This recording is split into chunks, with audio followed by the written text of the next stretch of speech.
I mentioned this in the first hour. I want to go off on it, and then I'll get to your calls here. But this, John Boehner has resigned, right? I mean, he hasn't resigned yet. He's resigning at the end of next month, but he's basically resigned. And so the scramble is on for who's going to replace him. And the current number 2 guy, here's the pecking order in the House of Representatives. Whichever party has a majority in the House. In fact, let me back up a little bit and just, for those of you who are unfamiliar with how the House of Representatives works, because it can be kind of confusing and most people don't know the kind of arcane rules and whatnot. The Speaker of the House and I believe the Majority Leader and the Whip, I could be wrong on the latter too, are elected by the membership of the House of Representatives. In any case, the consequential one is the Speaker. The Speaker is elected by the members of the House of Representatives. All of the members. Democrats, Republicans, everybody votes for the Speaker. Now, because historically people tend to vote party lines, and I think there has been at least one time in our nation's history where a party elected somebody who wasn't from that party as Speaker, and I think it was back during the disintegration of the Whigs, but I'd have to go back and look it up. But basically, whichever party has the majority in the House of Representatives typically elects their own guy or girl. I mean, it's actually never been a woman Speaker on the Republican side. There has been on the Democratic side, Nancy Pelosi most recently, and I think she might have been the first. In fact, I'm quite sure she was. But in any case, the whichever party is in power elects their own person, typically simply because they have the majority of the votes, and it's a simple majority vote. So in all probability, the Republican Party is going to elect the next Speaker of the House, and it's going to be a Republican, in all probability. There's a very small chance that could blow up in their faces, and the Democrats could end up electing the next Speaker of the House.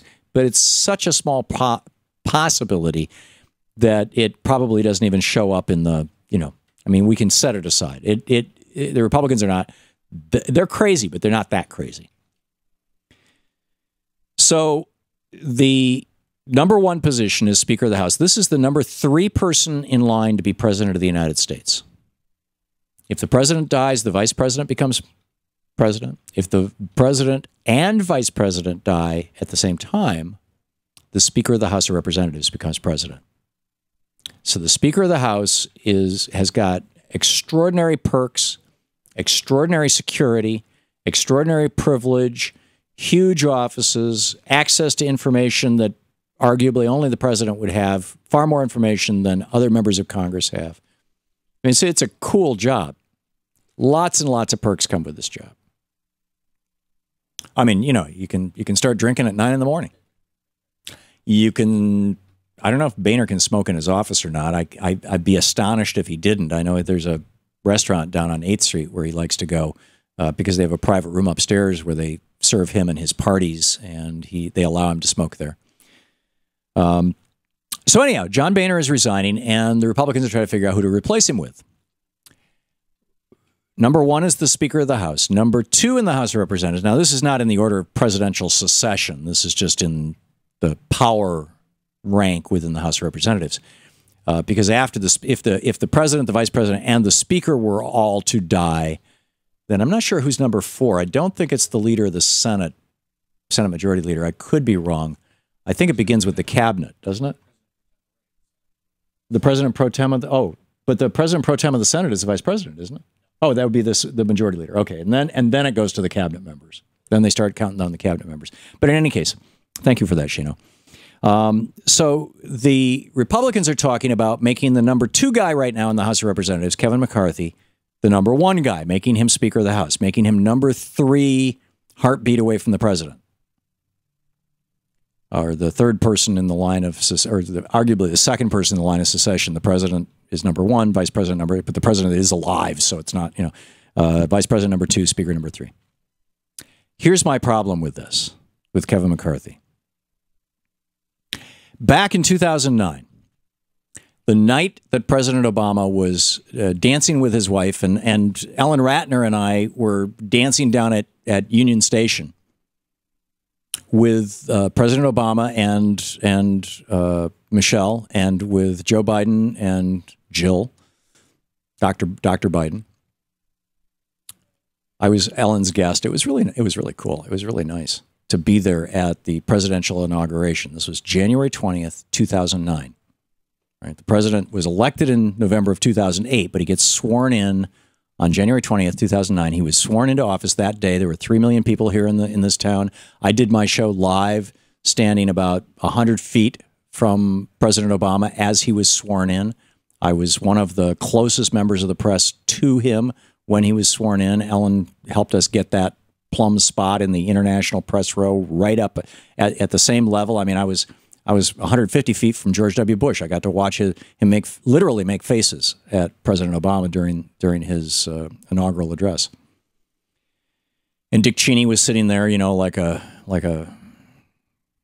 well, whatever, an old insect or something, sitting there with his in his wheelchair. But that night,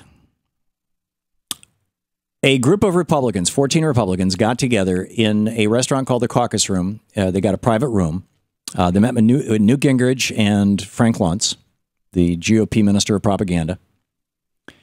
And they conspired to destroy the Obama presidency the night that it began. This comes out of Robert Draper's book. It was originally titled They Know Not What They Do, or something like that. It was reissued in paperback. It's available now. Robert Draper's book. It's called When the Tea Party Came to Town. And keep in mind, at this point in time, we were losing 750,000 jobs a month. The economy was in the tank. And these guys swore an oath to each other that they would block this president from doing anything successful. First black president in the history of America, not going to have a legacy. Not going to have any successes. Pete Sessions said, Taliban insurgency. We understand perhaps a little bit more because of the Taliban. Insurgency is the way they go about systematically understanding how to disrupt and change a person's entire process. We need to understand that insurgency may be required when dealing with the other side. We will become insurgency. Insurgency is a mindset. Coming out of that meeting, or at the meeting, Congressman Kevin McCarthy, according to Robert Draper's book, at the meeting, Representative Kevin McCarthy said, we've got to challenge them on every single bill. Now, that would include bills promoted by Republicans, right? In other words, we will not even pass our own legislation if this president supports it. No legacy. Unsuccessful president. He said we got to show, I'm quoting, show united and unyielding opposition to the president's economic policies. End of quote. This man was part of the Caucus Room conspiracy. The group that was there was Paul Ryan, Eric Cantor, Kevin McCarthy, Pete Sessions, Jeb Hensarling, Pete Hoekstra, Dan Lundgren, Jim DeMint, John Kyle, Tom Coburn, John Ensign, and Bob Corker. They set the tone for how the Republican Party has been behaving for 6.5 years. Newt Gingrich on this program admitted that, yes, they had that meeting, and he said, yeah, we're the opposition. That's what we should have done. This is the Thom Hartmann Program. So my bottom line, my net is no member of the Caucus Room conspiracy should ever ascend to the level of Speaker of the House of Representatives, number 3 in succession to the presidency.